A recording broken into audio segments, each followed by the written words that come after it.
walking on, trying to work out where it sits. I reckon that's right at the top. Yeah, Edgbaston was pretty special, and I reckon that's pretty much on par. That was amazing. It was just probably, when you take all that into account, it's probably the best test match I've been involved in terms of, 80,000 in the first 3 days. I don't know what the crowd was today, but it was huge. Felt like it swinged a lot as well. Never felt like it was, was so far ahead of the game that it was, a win looked certain. So overall, just, one of those great wins. All the time. Sometimes it works out, sometimes it doesn't. One of the things I love about our group at the moment is there's so many people in there that want to be the match winner. Today, you could have told yourself it's a pretty flat wicket. Sun's out, but Starkey, Lino, Boland, myself, we all kind of got around together and we were pumped for the day ahead. Really wanted to give it a good crack. And same with the batting group. So I think we love playing home. We love playing test matches, and this was one of the bigger ones you're going to play, and everyone was up for it. Dance. Yeah, it was a nice off cutter. Do you want me to go that deep? Look, I think it was just clear that he hit it. Hurt noise, thought deviation. So it was absolutely certain that he hit it. As soon as we referred it, you could see him drop his head and basically acknowledge that he hit it. On the screen, you can see he hit it.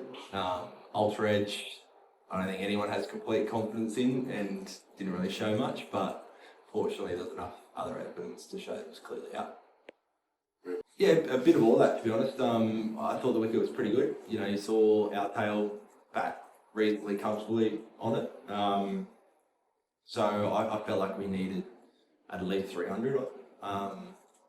He wasn't playing too much tricks. You saw today he didn't really spin heaps, didn't play too many tricks. So, I thought there was still enough time.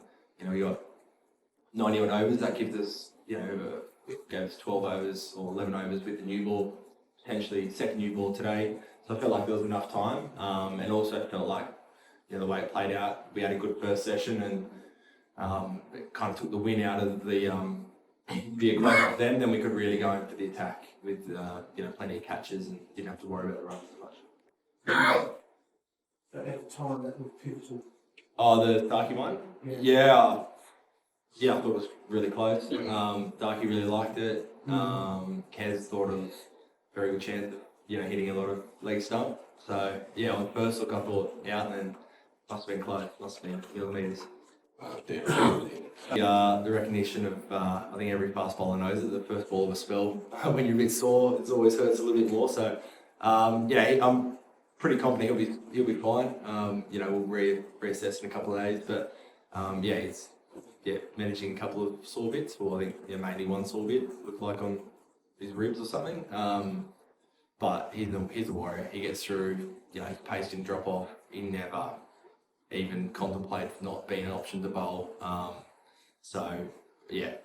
Other than being in pain, he's fully fit and available. And just in terms of that day 5 scenario now, given that Test cricket is being played more positively, is it getting to a point where if you can put a team in a situation where they're just defending, you feel like you are going to create chances because players are getting more used to, taking that positive option? I think at times, absolutely.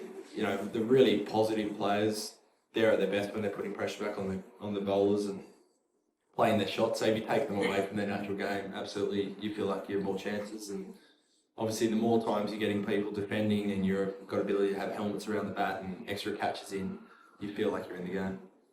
He's been awesome. He's been great fun. I think I was saying before,